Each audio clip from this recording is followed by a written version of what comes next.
Welcome everyone to Pétine Ancienne in southwest France at our Maison de Maitre.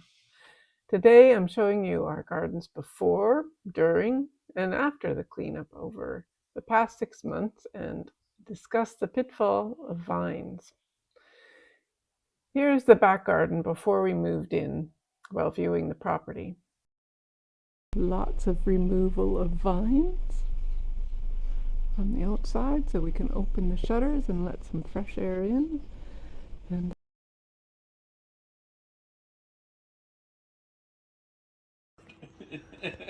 well done, Weston. Yeah, absolutely. Look at this beast. What he took down. Slaying the dragon. Yeah, slaying the dragon is right. Holy moly moly. And it all grew out of that little pot there. Oh, really? Yeah, this thing took forever. So that. How thick that is. Oh, really?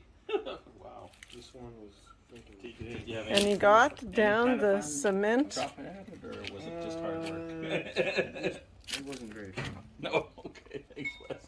So you chopped at the bottom is how you got it out? Yeah.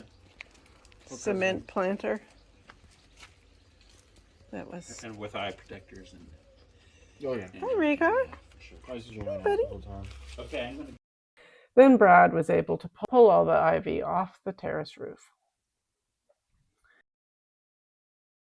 The poor dogs are not going to be able to go running in there in the garden yet because it's so covered with blackberry bushes. I don't even want to venture out there.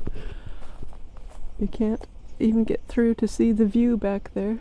It's over. But there were 3 types of vines planted, growing up and through the walls and roof of the house, as well as the garden walls.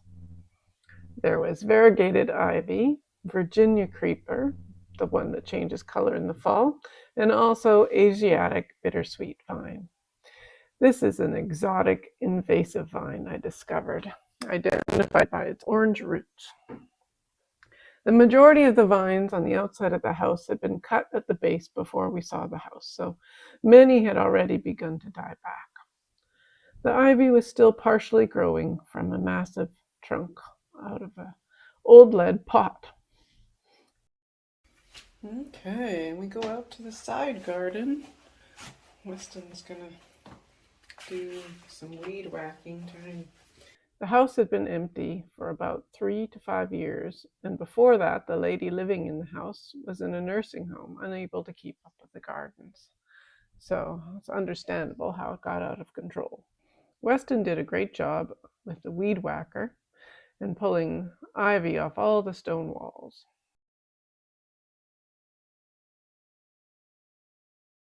These to either side and make a bed along both walls. And then I'm going to do 4 raised beds. And around the central thing, circle with I'd like to have a nice big urn in the middle. And the bench will go back there underneath the ginormous 200-year-old yew. And I don't know, you don't get sun here until it looks like about 2 o'clock on that side.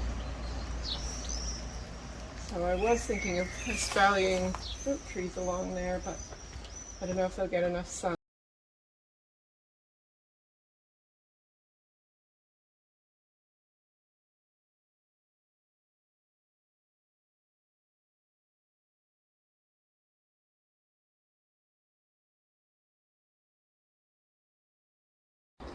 Another day, some more vine removal. It is aujourd'hui fête nationale. Hey puppies, what you doing? What you doing, puppy? You waiting for Dad to take you for a walk? You waiting to go for a walk?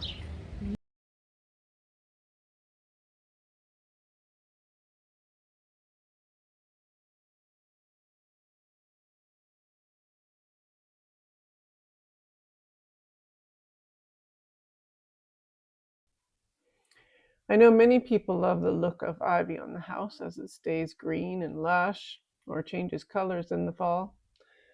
They're all well and good when you could keep up with the trimming. Yet I beg you to consider the future before planting these plants anywhere near your home or garden walls. Yes, there were many, many hours, days, weeks of wall cleaning. The dogs, Rhaegar and Viserion, got bored of waiting for me to come in. They found better things to do.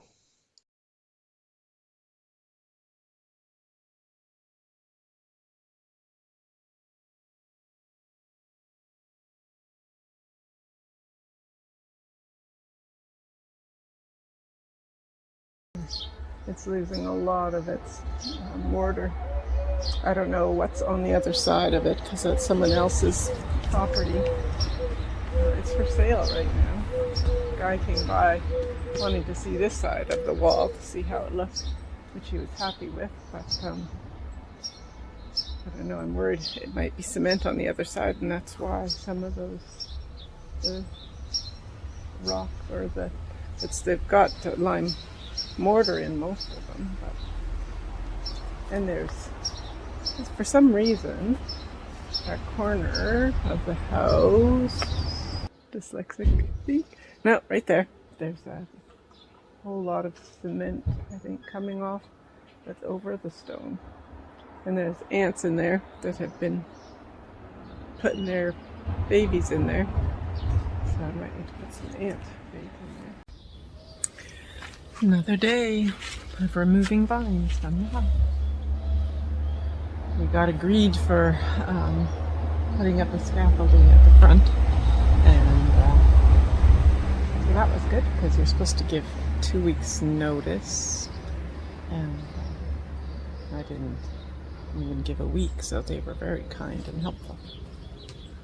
This is Ariane. Hi, cutie cutie. Oh, good boy.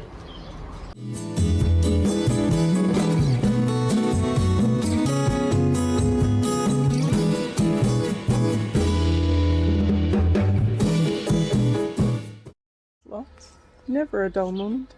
Never nothing to do. While cleaning up the side garden, we found so many bones. I think they must have just thrown their chicken bones out there. I don't know, thinking they would decompose? Behold, the treasures of the boneyard. As you can see, there's quite a collection of skeletal remains, most of which were piled inside the hedge circle, making the backyard look less like a garden and more like a sacrificial ritual site. Not sure what they were trying to summon, but it's left me with a free wealth of crafting materials. Some very lovely, delicate pieces. I used some of the vertebrae to craft myself a bit of decoration already, along with one of the many pieces of tile and plates and broken pottery that were also found at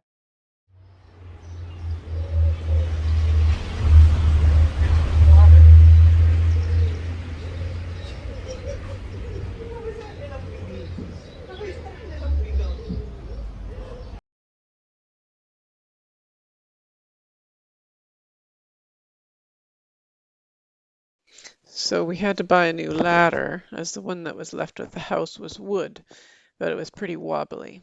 Brad was still nervous about me climbing up the 7-meter high wall, so it took almost as much time for him to tie the ladder in to make sure it didn't move as it did for me to clean the walls. Just think, there may be a time in 20, 40, or 50 years when you can no longer keep up with the trimming to ensure they don't get into your eaves or under the roof. Or maybe sometime later the home is left empty for years, like this one, after you sell it.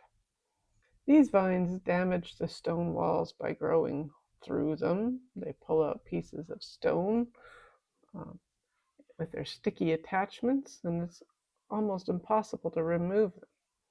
The Asiatic vine was the most damaging, as it crawled into the house, up the inside corner 6 meters, and spread out 6 meters under the plaster each side.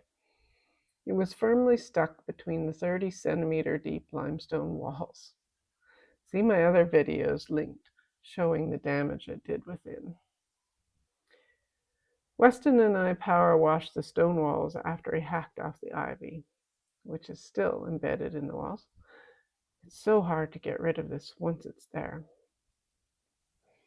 The plan now is to put in espalier fruit trees along the wall, flowers along the other side, the other wall, with a 4-bed potager with veggies and herbs in the center. It will be nice to eventually have fresh and pesticide-free fruit and veggies.